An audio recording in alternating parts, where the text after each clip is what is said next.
tujuannya benar, yaitu menjaga syariat Islam dengan cara menjaga hadis-hadis yang sahih dan membuang hadis-hadis yang dhaif. Wa hum mashkuruna ala hadzal qasdi.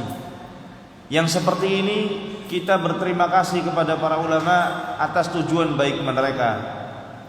Illa anna iblisa yulabisu alaihim bi an yashghalahum bi hadza amma huwa fardhu ain min ma'rifati ma yajibu alaihim. Namun kadang-kadang iblis bermain, membuat makar dengan cara menyibukkan mereka dari sesuatu yang lebih wajib, yang hukumnya fardhu ain, yaitu melaksanakan kandungan dari hadis-hadis yang mereka riwayatkan dan memahami fikih dari hadis-hadis tersebut. Karena tentunya kita tahu ilmu dipelajari untuk diamalkan. Kalau tidak diamalkan maka tidak ada faidahnya. Yang ada ilmu tersebut akan menjadi hujjatun alaina, akan menjadi lawan kita, menghujat kita di depan Allah Subhanahu wa taala. Fa in qala qailun, kalau ada orang mengatakan, ini kan sudah dilakukan juga oleh para ulama salaf, kenapa di zaman kita enggak boleh? Ini zamannya Ibnu Jauzi, itu abad ke-6. Ulama salaf yang dimaksud adalah para tabi'in, tabi'ut tabi'in, sampai zamannya Imam Ahmad bin Hanbal dan murid-murid beliau. Ibnu Jauzi memperingatkan orang-orang di abad ke-6, ya, nggak usah terlalu sibuk nyari sanad hadis. Kenapa? Karena di zaman itu kitab-kitab hadis sudah dibukukan. Sahih Bukhari ada, Sahih Muslim ada, Sunan Tirmidzi, Abu Dawud, Ibnu Majah, Nasai, Ibnu Hibban, Muwatta Imam Malik, Musnad Imam Ahmad, sudah ada semua. Dan sanadnya sudah lengkap ditulis di sana. Sehingga kalau ada orang, apalagi di zaman sekarang kita ini, abad keberapa ini? 15. Ya. Kan sekarang 1443. Masih ada yang sibuk nyari sanad, itu ajaib. Ajaibnya kenapa? Yang pertama, sanad di zaman sekarang sampai kepada Nabi SAW itu berapa orang? Gitu ya. Kalau kita mau ngafal, itu akan sangat membuat capek. Yang kedua, banyaknya orang dari zaman kita sampai ke zaman Nabi SAW itu berpotensi, ya, membuat hadis ini hadis yang lemah atau hadis yang palsu. Karena orang yang ada di sanad yang kita miliki dari zaman sekarang sampai zamannya Nabi SAW, kita belum tentu kenal itu orang-orangnya. Sedangkan di zamannya Imam Bukhari, Imam Ahmad, itu orang-orangnya sedikit. Dan orang-orang yang meriwayatkan hadis semuanya dikenal. Bahkan nama-namanya ditulis oleh para ulama dalam kitab-kitab tersendiri yang disebut dengan kutubur rijal. Profil-profil mereka, lahir kapan, meninggal kapan, ya, belajarnya sama siapa, muridnya siapa, ada semua.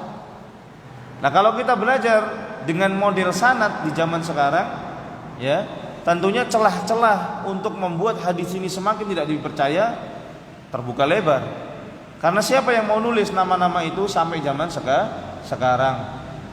Oleh karenanya menyibukkan diri dengan sanad itu bukan perkara yang afdol di zaman sekarang. Yang harusnya kita lakukan di zaman sekarang adalah mencukupkan diri dengan hadis-hadis yang sudah dibukukan oleh para ulama. Pelajari Sahih Bukhari, pelajari Sahih Muslim, pelajari Musnad Imam Ahmad, pelajari kitab-kitab Sunan, ya, Muwatta Imam Malik, itu sudah cukup. Kemudian kita berusaha untuk memahaminya dan menggunakannya untuk menyimpulkan hukum-hukum syar'i sehingga bisa diamalkan oleh masyarakat kaum muslimin. Nah, itu adalah yang lebih utama. Kalau ada yang mengatakan, lah dulu ulama kok bisa boleh? Maka dijawab oleh Ibnu Jauzi, ulama-ulama dulu, kata beliau, mereka telah mengumpulkan hadis dan fikihnya. Ditambah lagi di zaman itu a'anahum ala dzalika qisarul isnad. Sanad itu pendek, ya.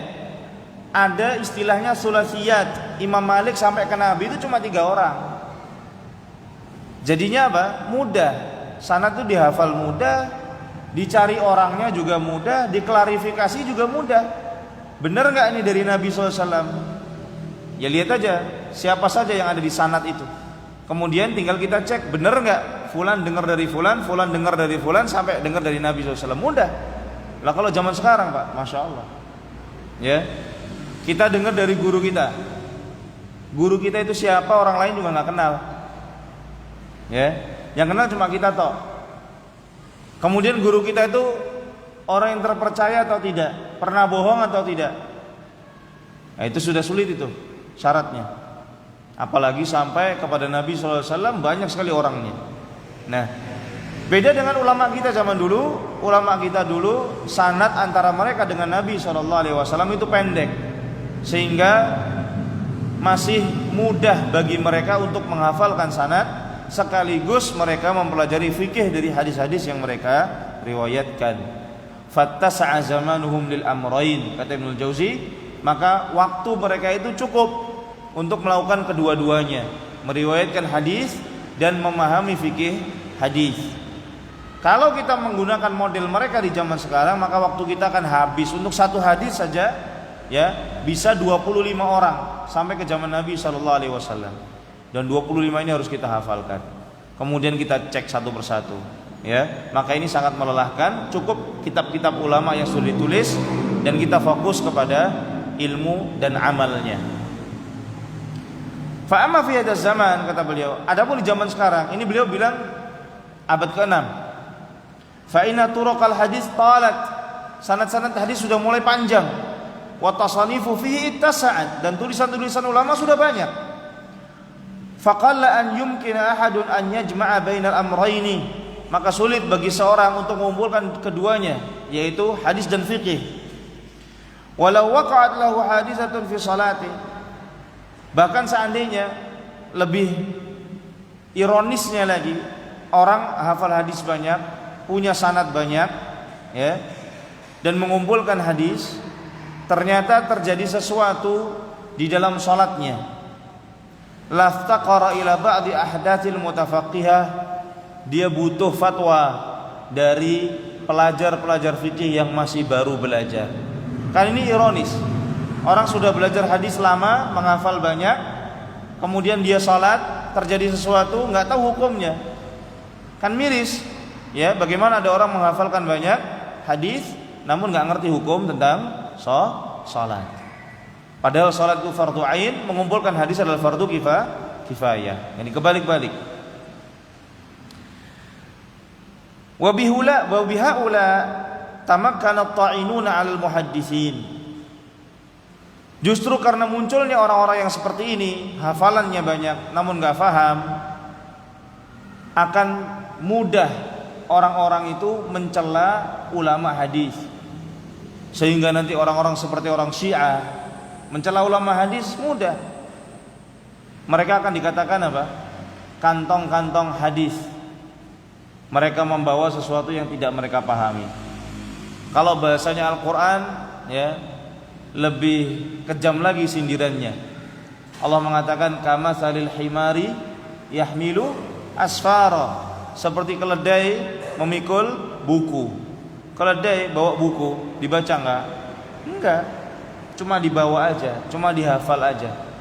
Ya. Jadi kita cuma jadi rak buku, tapi enggak paham isinya buku tersebut apa.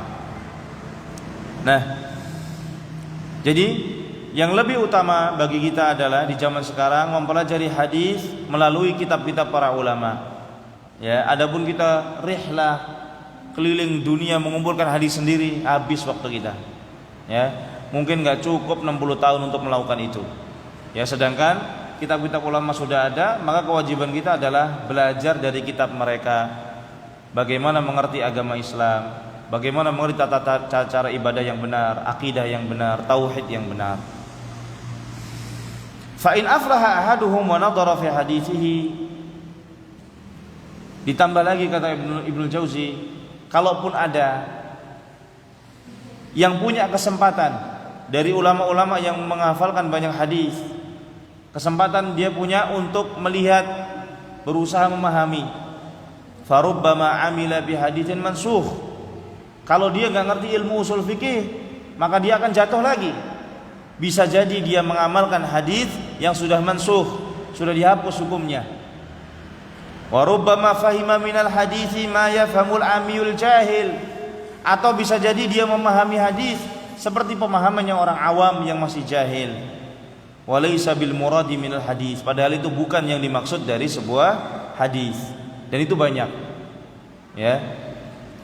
Munculnya syubhat-syubhat itu biasanya karena orang-orang seperti ini. Akhir-akhir ini banyak saya ditanya tentang demo. Ini pertanyaan klasik, berulang-ulang terus. Namun semakin kesini demonstrasi yang dilakukan oleh sebagian kaum muslimin itu mulai mendapatkan dukungan dalil-dalil. Bagi orang yang paham, dalil-dalil ini telanjang, ya, aibnya kelihatan semua. Tapi bagi orang awam yang tidak paham, maka ini sesuatu yang sangat-sangat membingungkan. Ya, di kajian-kajian para ustadz mengajarkan nggak usah demo, karena maslahatnya tidak lebih banyak daripada mudaratnya. Ada muncul orang-orang bawa tulisan. Dari sisi amanahnya saja nggak bisa kita pertanggungjawabkan. Coba antum kalau nanti ngelihat tulisan-tulisan yang isinya syubhat menganjurkan demonstrasi, penulisnya ditulis nggak di situ namanya siapa? Pasti nggak ada. Berani nggak penulisnya fulan, gitu, ustadz siapa gitu? Nggak berani. Ya, mereka hanya melemparkan dalil-dalil ya secara acak. Kalau kita cek lagi dalil-dalil yang mereka gunakan itu apa? Dalil-dalil yang ada di zaman dulu, syariat sebelum kita, bukan di zaman kita.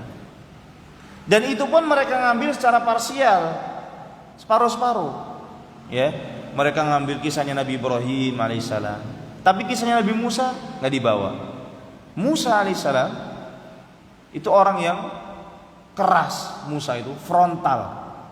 Lawannya Fir'aun, orang yang paling durhaka di muka bumi. Tapi ketika dakwah, apa perintah Allah SWT? Wa qula lahu qawlan layyinan la'allahu yatadzakkaru aw yakhsha. Wahai Musa, ucapkan kepada Fir'aun ucapan yang lembut, barangkali dia mau tadzakkar, mau mengingat dan takut kepada Allah SWT. Ya. Itu Musa alaihissalam. Kemudian mereka membawa sabda Nabi SAW tentang menasihati pemimpin secara terang-terangan. Tapi itu hadis-hadis yang umum kadang-kadang. Kemudian hadis-hadis Nabi SAW tentang disuruh sabar, menasihati pemimpin secara empat mata, ya, tidak dibawakan. Kemudian mereka berdalil pakai ceritanya Hajjaj bin Yusuf, di mana ada 500 ulama memberontak. Tapi ceritanya tidak dibawakan secara komplit. 500 ulama yang memberontak kepada Hajjaj bin Yusuf itu mengkafirkan Hajjaj bin Yusuf, sehingga mereka memberontak. Jadi ada dasar hukumnya gitu loh. Sedangkan kita nggak bisa melakukan apa yang mereka lakukan karena memang kondisinya berbeda. Dan seterusnya, ya.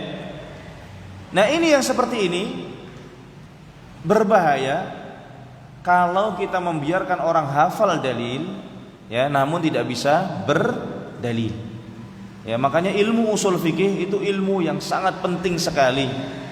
Bisa jadi orang menghafal Al-Quran, menghafal hadis, namun ketika menggunakannya tidak bisa.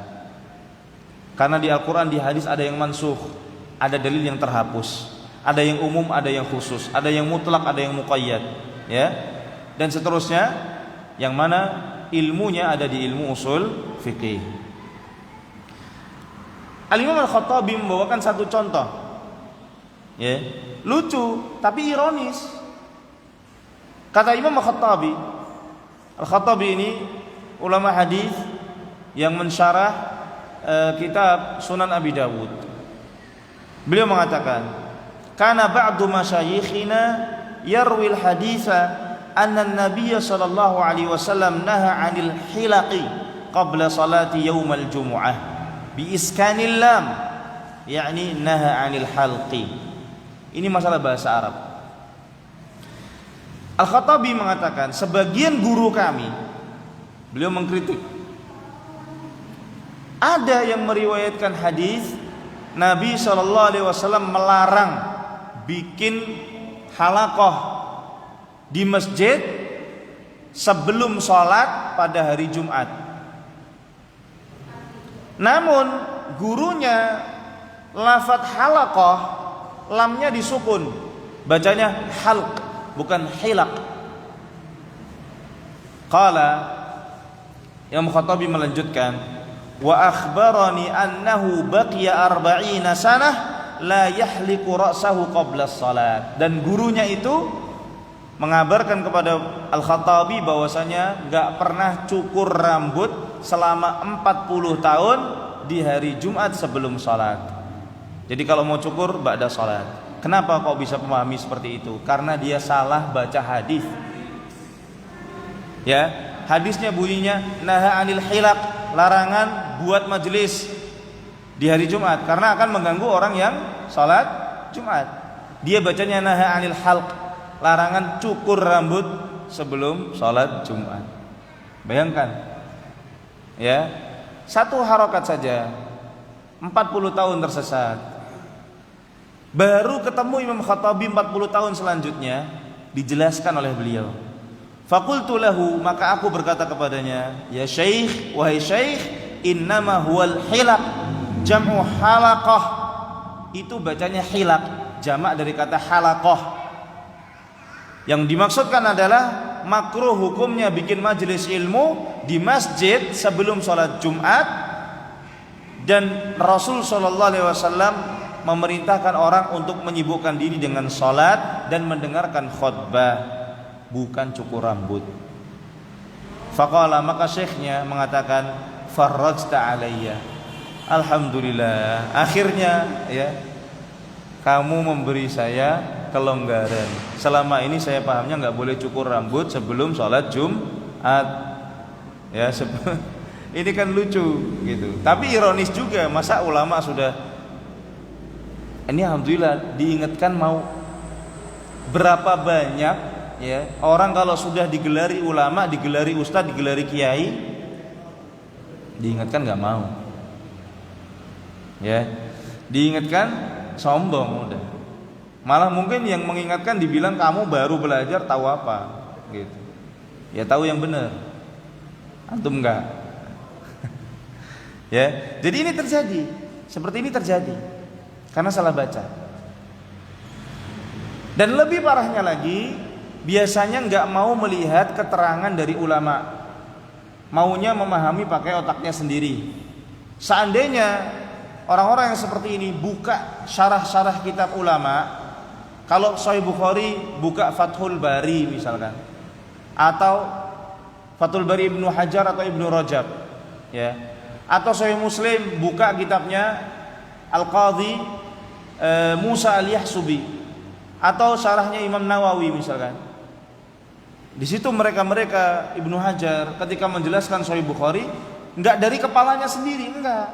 Ibnu Hajar itu menukil banyak keterangan ulama, baru kemudian beliau ulas, kemudian beliau paparkan satu persatu, maksud dari hadis ini adalah begini. Ada ulama yang mengatakan maksudnya lain, yang benar itu begini. Kemudian beliau buat semacam dialog, ya, ilustrasi di situ, kemudian beliau jelaskan. Bisa jadi maksudnya A, B, C. Nah, begitu.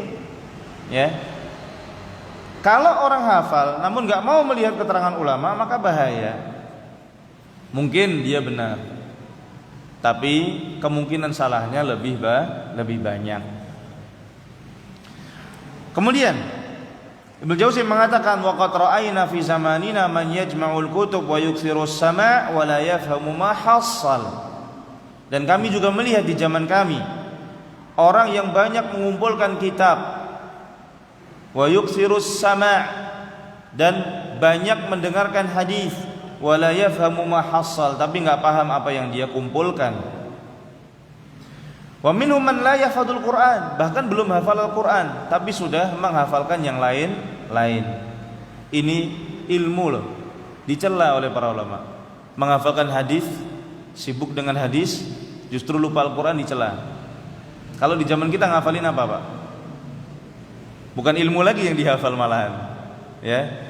Quran ditinggalkan. Hafalnya lirik-lirik lagu. Hafalnya ya kata-kata motivasi yang kita nggak tahu entah dari orang kafir atau dari orang Islam itu. Ya. Hafalnya dialog-dialog yang ada di film atau dialog-dialog yang ada di novel, di komik hafal. Al-Qur'an enggak. Kalau zaman dulu orang menghafalkan hadis tapi dia enggak hafal Al-Qur'an tercela. Ya. Kalau Ibnu Jauzi hidup di zaman sekarang, stres beliau melihat kita. Ya. Wala ya'rifu arkanas salat. Ironisnya lagi rukun-rukun salat enggak tahu. Fatasyaghala haula ala za'mihim. Mereka menganggap dirinya sudah sibuk menuntut ilmu, padahal mereka hanya sibuk dengan fardu kifayah dan meninggalkan fardu ain. Wa isaru ma laysa bimuhimmin 'alal muhim min talbisi iblis. Dan orang apabila dia mendahulukan sesuatu yang enggak penting, dia dahulukan daripada sesuatu yang lebih penting, ini termasuk talbis iblis. Ya, ini termasuk talbis iblis. Jadi kita harus tahu skala prioritas kita itu di mana. Ya. Kalau misalkan kita tahu ini adalah fardu kifayah, kok kita sibuk di situ, sedangkan fardu ain kita nggak sibuk, berarti kita sudah masuk dalam perangkap iblis. Ya, sholat fardunya enggak, tarawehnya rame, masya Allah. Sholat isyanya sepi, subuh sepi. Ini kan salah. Ya, antum nggak sholat taraweh nggak dosa, tapi kalau nggak sholat isya dosa. Yang jamak juga di masyarakat, sholat subuh, ya. Yang lebih penting kunutnya, bukan sholat subuhnya. Padahal semua ulama sepakat nggak kunut itu sah, ya. Tapi yang diributkan kunut sama nggak kunut. Taraweh juga begitu. Antum mau taraweh 23 sah, taraweh 11 juga sah. Bahkan di madhabnya Imam Malik taraweh 39 rakaat. Ya 39. Untungnya nggak ada di Indonesia itu. Kalau ada anak nggak paham tuh ngebutnya 15 menit 39 rakaat kayak apa? Ya. Itu diributkan, ya. Bukan fokus ke gimana kualitas sholatnya, tapi ributnya masalah yang lain yang tidak esensial. Nah, jadi kalau kita fokusnya pada hal-hal yang tidak penting, kemudian meninggalkan hal-hal yang penting, maka ini kita masuk dalam perangkap iblis. Ya, hati-hati. Yang kedua, tadi yang pertama, orang yang tujuannya baik, yaitu mengumpulkan hadis untuk agama Islam. Orang yang kedua, aksaru sama al hadis walam yakun maksuduhum sahihan. Banyak mendengar hadis tapi tujuannya tidak benar. Tadi yang tujuannya benar saja masih banyak salahnya. Nah, sekarang ini banyak mendengarkan hadis namun tujuannya tidak benar. Tujuannya bukan mencari mana yang sahih, mana yang dhaif. Wa inna ma kana muraduhum al-awali wal gharaib.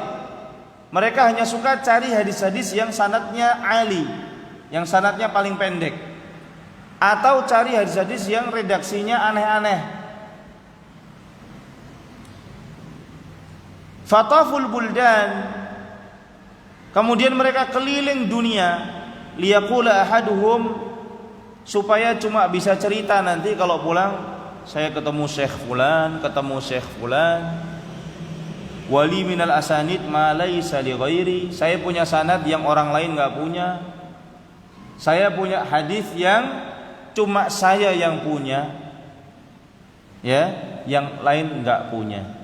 Padahal yang seperti ini justru ciri-ciri hadis lemah. Ya, ciri-ciri hadis lemah itu apa? Orang ahli bid'ah juga tahu. Orang ahli bid'ah, Jahmiyah, Mu'tazilah, itu enggak mau menerima hadis Apa jemaah? Tahu nggak antum? Hadis ahad. Orang-orang Mu'tazilah itu maunya hadis apa? Mutawatir. Ya.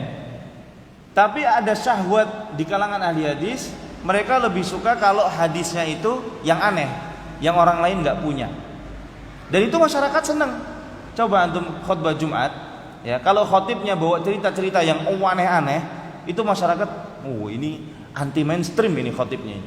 Kalau sedekah udah biasa, ya, apalagi sabar biasa sabar. Keutamaan puasa ya biasa. Ini ajaib ini, ya, cerita tentang seorang wali yang masya Allah, ya, ketika ada banjir dia bisa keringkan tanah. Ketika tanahnya kering, dia bisa memeras air dari tanah. Orang-orang masya Allah mendengarkan dengan seksama.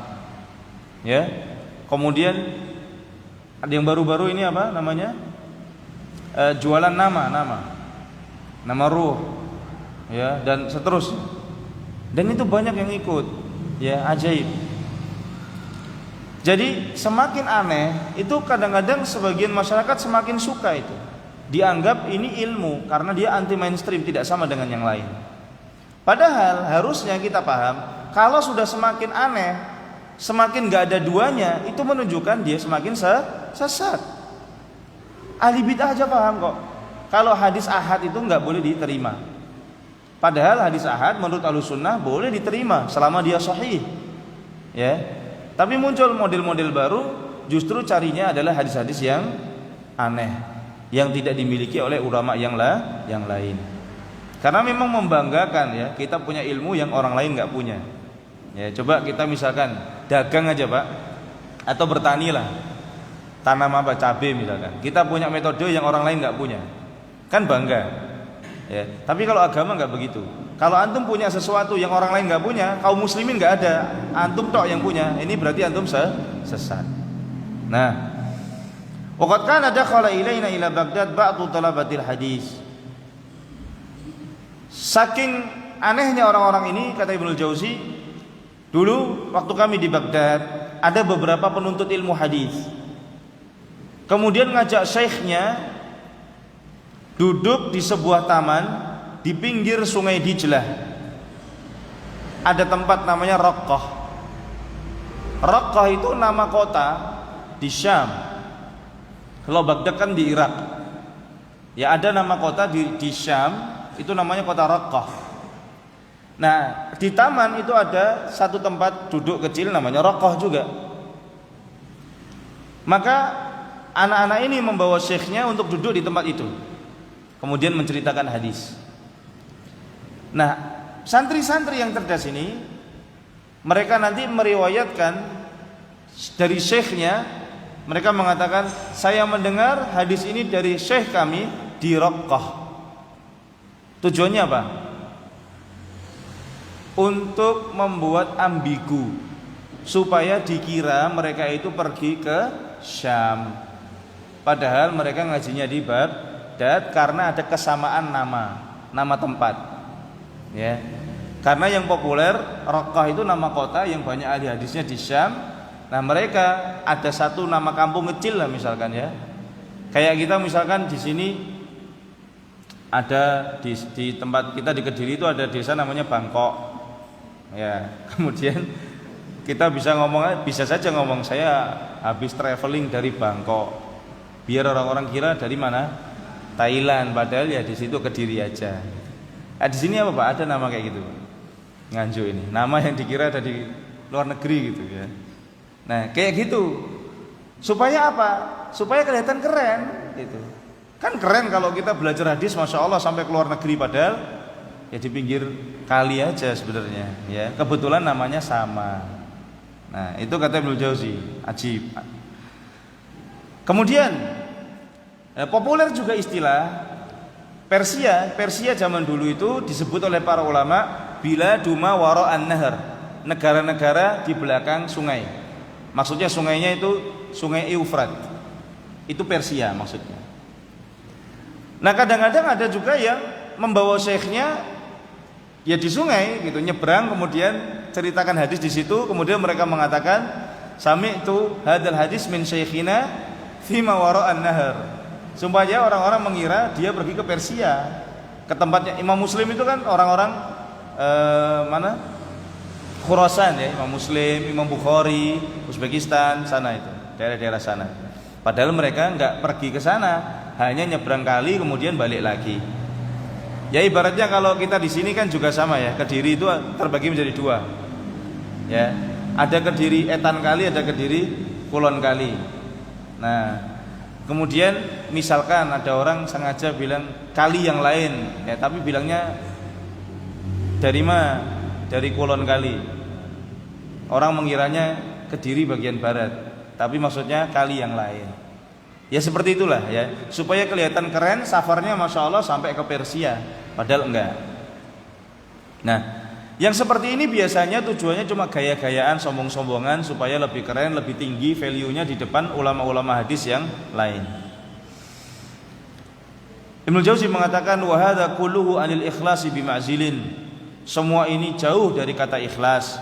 Wa innama maqsuduhum ar-riyasa wal mubahah. Tujuannya cuma supaya mereka itu lebih tinggi, supaya bisa banggaan di depan temannya. Walidzalika yattabi'una syadzal hadis wa gharibahu. Makanya mereka suka cari hadis-hadis yang aneh-aneh, yang gharib-gharib. Wa rubbama dhafira ahaduhum bi juz'in fihi sama'u akhihi muslim fa akhfahu liyatafarraja huwa birriwayati. Yang lebih parah lagi, mungkin ada yang menyembunyikan kitab temannya, ya, yang sama-sama meriwayatkan dari guru yang sama, supaya orang-orang taunya cuma dia satu-satunya murid dari guru tersebut. Nah, ini kan sudah buruk sekali ya tujuannya. Waqad yamutu huwa wa la yarwihi fayafutu syakhsain. Ditambah lagi disembunyikan terus ya sampai dia mati, akhirnya apa? Ilmunya hilang. Demi gelar apa? Satu-satunya murid Syekh Fulan. Ya, murid satu-satunya di Indonesia. Itu kan keren. Ya, jadi yang diundang cuma dia, yang lain enggak. Ternyata dia juga enggak sempat menyampaikan ilmu sampai mati. Ya, akhirnya kan ilmunya hilang malah. Ya. Wa rubbama rahala ahaduhum ila syaikhin awalu ismihi qaf au kaf. Liyaktuba dzalika fi masyikhatihi fahasbu. Dan lebih ajaib lagi kata Ibnu Jauzi, hanya untuk menyusun daftar guru, ya itu ada yang sempat rehlah cari nama guru A sampai Z, hanya untuk menyusun daftar guru. Jadi dulu itu ada kebiasaan ulama-ulama itu nyusun daftar guru, masyikhah istilahnya, ya. Jadi mereka kumpulkan guru saya yang awal namanya A, namanya B, sampai yang gurunya nama awalnya Z. Jadi kayak kamus gitu Pak, ada indeksnya. Ya. Tujuannya apa ya? Supaya tadi bangga-banggaan, supaya keren dilihat orang lain. Padahal itu bukan tujuan utama. Nah, ini adalah contoh talbis iblis kepada orang yang belajar ilmu hadis. Yang pertama tadi bisa jadi tujuannya benar, namun salah prioritas. Prioritasnya harusnya memahami dan mengamalkan hadis, malah salah. Dia prioritasnya adalah mengumpulkan sebanyak-banyaknya, ya, sehingga nggak ngerti hilak dan halq, ya, cukur rambut dan bikin majelis di masjid. Yang kedua tujuannya memang sudah nggak benar, pengen populer, pengen paling beda, pengen paling dikatakan satu-satunya, ya, maka mereka meriwayatkan yang aneh-aneh, ya, yang gharib, yang redaksinya berbeda dengan temannya. Kemudian yang paling parah dari ulama hadis atau orang-orang yang belajar hadis, dan ini jadi masalah besar di mana-mana, di Nganjuk mungkin juga, yaitu apa? Ilmu jarh wa ta'dil. Ilmu jarh wa ta'dil adalah ilmu yang menghalalkan ghibah, ya, dan ini senjatanya ulama hadis. Dan ini ghibah yang wajib hukumnya. Ya, kita nggak boleh menyembunyikan kondisi seorang perawi hadis. Kalau dia bohong harus disebut bohong, karena ini hadis. Ya, kita nggak boleh membiarkan pendusta meriwayatkan hadis. Kalau dia pencuri sebut pencuri, kalau dia nggak amanah sebut nggak amanah. Tapi disitulah justru letak bahayanya. Ini senjata yang sangat tajam, ilmu jarh wa ta'dil ini. Kalau salah disabetkan kepada target yang salah, jadinya nanti adalah akar permusuhan. Ya. Ilmu ini jarh wa ta'dil memang dikecualikan oleh para ulama dari kaidah hukum ghibah. Ghibah itu haram. Tapi khusus untuk ilmu ini dibolehkan. Karena memang tujuannya adalah untuk menjaga kemurnian agama Islam. Namun yang sangat disayangkan adalah orang-orang yang menyetir ilmu jarh wa ta'dil untuk menjatuhkan orang lain. Bukan untuk menjaga ilmu hadis, tapi untuk menjatuhkan orang. Para ulama kita dahulu, mereka ketika mengomentari seorang rawi hadis itu murni karena hadisnya, tapi mereka berkawan. Orang soleh ya tetap dianggap orang soleh, meskipun hafalannya lemah, ya tetap dia dianggap orang soleh. Tapi kalau orang-orang yang lain menggunakan ilmu ini tidak, untuk menjatuhkan orang, supaya orang-orang pergi, tidak mendengarkan dia lagi, tidak mengambil ilmu darinya lagi. Ya. Makanya kata Syekh Ali di sini, beliau mengatakan, wa min talbisi iblis ala ashabil hadis qadhu ba'dihim fi ba'din talaban litashaffi. Termasuk bentuk talbis iblis bagi orang-orang yang belajar hadis adalah saling mencela satu sama lain, tujuannya hanya untuk memuaskan hawa nafsu saja. Wa yukhrijuna dzalika makhrajal jarhi wat ta'dil, tapi dibungkus pakai ilmu jarh wa ta'dil yang digunakan oleh para ulama hadis di zaman dulu. Yang seperti ini, jamaah yang dirahmati oleh Allah, modelnya banyak. Bukan cuma ahli hadis, ahli nasihat juga bisa membungkus ghibahnya dengan bungkus nasihat. Ya, kelihatannya menasihati tapi mencela. Seakan-akan menasihati banyak orang, tapi sebenarnya dia sedang membahas satu orang. Ahli ibadah juga bisa ya melakukan hal ini, ghibah kepada orang tapi terselubung. Kemudian pimpinan juga bisa ghibah bawahannya. Bungkusnya apa? Bungkusnya kasihan. Kasihan si fulan itu. Ya. Beliau itu ada benih-benih penyimpangan pada dirinya. Kemudian dibungkus dengan doa. Ya Allah, jauhkan si fulan dari penyimpangan A, B, C, D, E, F, G, H, I, Z. Padahal tujuannya apa? Orang nggak tahu awalnya. Akhirnya jadi tahu gara-gara doanya dia. Terus dia nyuruh orang, ya ikhwah, tolong antum doakan juga supaya nggak sesat. Kan dibungkus itu, kayaknya mendoakan, tapi sebenarnya mencela gitu. Akhirnya kan orang-orang juga waspada ya. Ternyata sesat toh, kita kan nggak tahu. Ya, bungkusnya doa. Nah, yang seperti ini banyak sekali dan mungkin kita sempat mengalaminya juga, atau mungkin jadi korbannya, atau pernah melakukan ya. Maka tolong dievaluasi lagi. Apakah benar nasihat yang kita berikan itu nasihat? Apakah tujuannya untuk kebaikan orang? Kalau kita pengen nasihat benar-benar, kan harusnya orang yang dinasihati itu kalau sudah berubah, sudah mau menjadi lebih baik, ya sudah selesai. Ya. Tapi biasanya ciri-cirinya ghibah itu enggak. Meskipun yang sudah kita nasihati itu sudah menjadi lebih baik, tetap dibenci. Ya. Tetap divonis sesat. Ya. Orang-orang enggak boleh dekat-dekat dengan dia. Kecuali kalau kita ditanya, memang orang minta pendapat, misalkan saya mau menikahkan anak saya dengan fulan. Nah, menurut antum gimana? Ya kalau antum punya penilaian khusus, ya sampaikan, tidak masalah. Ya, karena memang ditanya, gimana lagi, ya kan? Atau misalkan saya pengen muamalah sama fulan, kerjasama. ya, uangnya besar, dan antum tahu orangnya nggak amanah, ya udah sampaikan nggak amanah. Tapi kalau nggak ditanya ya nggak usah sibukkan diri dengan setiap hari menggunjing orang, ya. Setiap majelis ngomongin orang, setiap duduk ngomongin orang, kajian ngomongin orang, ya, ngopi ngomongin orang, ya, touring ngomongin orang. Nah, ini kan nggak benar, ya. Kalau ditanya, oke. Kalau nggak ditanya, nggak usah, ya. Hati-hati karena di situ iblis bisa bermain.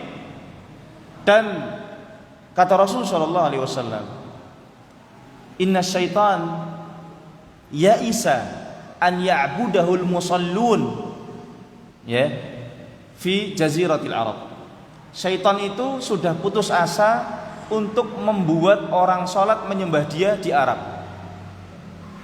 Jadi kesyirikan di Arab Saudi, ya, itu sudah hampir mustahil terjadi, pasti diburu. Dan itu sudah sabda Nabi SAW. Walakin kata Nabi SAW, ada langkah kedua yang diambil oleh syaitan. Apa kata Nabi? Walakin bitahrishi bainahum. Akan tapi syaitan akan membuat mereka saling bertengkar, ya, mengadu domba di antara mereka. Dan syaitan ketika mengambil langkah kedua ini bukan karena asal-asalan. Iblis itu pengalaman, Pak. Kan dia udah hidup sejak zaman siapa? Adam alaihissalam. Nah, kita baru kemarin sore, ya. Maka ketika iblis mengambil jalan yang kedua adalah membuat permusuhan, maka itu adalah talbis yang paling besar. Dan celakanya, ya, sumbu-sumbu permusuhan itu justru ada pada orang-orang yang menjadi tokoh, ada pada ulama, ada pada ustadz yang suka menasihati, ahli ibadah dan lain-lain. Ya, maka kita harus waspada, jangan sampai dibuat mainan oleh iblis, mainan oleh syaitan dalam perkara-perkara yang seperti ini, ya. Kalau memang mau ngasih nasihat, ikhlaskan, ya. Tujuannya adalah supaya orang itu menjadi lebih baik, bukan untuk menjatuhkan orang itu atau malah membuatnya menjadi lebih buruk. Nah, wallahu taala a'lam. Terakhir, termasuk penyakitnya ulama hadis adalah mereka meriwayatkan hadis-hadis yang dhaif atau maudhu', dan mereka berani memalsukan. Kadang-kadang tahu gurunya itu adalah guru yang tidak kompeten, ya. Tapi karena mereka demi meriwayatkan hadis, nama gurunya dipoles. Bisa pakai gelarnya saja atau dipalsukan. Misalkan ada orang namanya Ali, ya, bin Zaid. Orang ini terkenal hadisnya lemah. Tapi supaya dia itu hadisnya diterima, binnya diganti langsung ke kakeknya. Misalkan namanya Ali bin Zaid bin Ibrahim, langsung diganti Ali bin Ibrahim, supaya orang-orang tidak tahu bahwasanya itu adalah Ali bin Zaid. Dan itu ada yang seperti ini, istilahnya dalam ilmu hadis adalah tadlis. Tadlisus suyukh, ini termasuk kebohongan yang parah. Ada juga yang memalsukan seakan-akan mendengar padahal nggak mendengar. Kalau kita ilustrasikan kayak kita di kelas saja, Pak, atau pengajian seperti ini. Kita bolos, nggak masuk kelas. Kemudian kita nanya ke teman kita yang masuk, tadi Ustadz bilang apa? Ustadz bilang A, B, C, D. Oh iya. Kemudian kita yang nggak masuk ini mengatakan, saya mendengar guru saya mengatakan A, B, C, D. Ini lebih samar lagi. Karena kalau dicek kita muridnya bukan? Iya, kita muridnya. Kemungkinan dengarnya ada tidak? Ya, ada kemungkinan dengarnya. Jadi ini namanya tadlis. Itu memalsukan hadis yang tidak kita dengar, seakan-akan kita dengar, karena potensinya besar. Kita memang murid, ya. Dan yang kedua, kemungkinan mendengarnya ada, hanya saja pas waktu itu bolos. Yang kayak gini nggak boleh juga, ya, termasuk berkhianat kepada Nabi Muhammad SAW. Mungkin itu yang bisa kita sampaikan pada kesempatan kali ini tentang apa saja tipu daya iblis kepada ulama-ulama atau para pelajar yang mereka mempelajari hadis-hadis Nabi SAW, ya. Dan sebagaimana kita ketahui, kita belajar tentang keburukan-keburukan itu untuk semakin waspada, ya, bukan semakin terjerumus dalam keburukan, tapi supaya kita semakin waspada dan dijauhkan dari keburukan-keburukan yang sudah kita kaji tadi. Wallahu taala alam wa sallallahu wasallam ala nabiyyina Muhammad subhanakallahumma wa bihamdik asyhadu an la ilaha illa anta astaghfiruka wa atubu ilaik. Wassalamualaikum warahmatullahi wabarakatuh.